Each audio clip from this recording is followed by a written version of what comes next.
2,00,000 కోట్ల రూపాయలు ఆంధ్రప్రదేశ్కి ప్రధానమంత్రి నరేంద్ర మోడీ కొన్ని ప్రారంభోత్సవాలు, కొన్ని శంకుస్థాపనలు జరుగుతున్నాయి.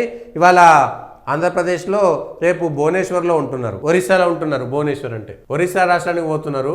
నరేంద్ర మోడీ ట్వీట్ చేశారు, రేపు ఎల్లుండి 2 రోజులు నేను ఆంధ్రప్రదేశ్, ఒడిశాలలో ముఖ్యమైన కార్యక్రమాల్లో పాల్గొంటాను.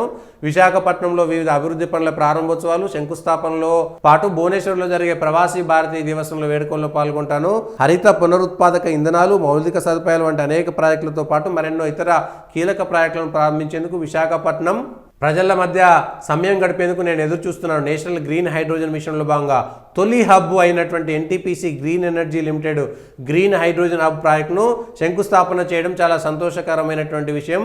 అనకాపల్లి జిల్లాలో భారీ ఔషధ పరిశ్రమ, తిరుపతి జిల్లాలో చెన్నై బెంగళూరు పారిశ్రామిక కారిడార్లో కృష్ణపట్నం పారిశ్రామిక ప్రాంతము శంకుస్థాపనలో పాల్గొంటానని నరేంద్ర మోడీ గారే ట్వీట్ చేశారు.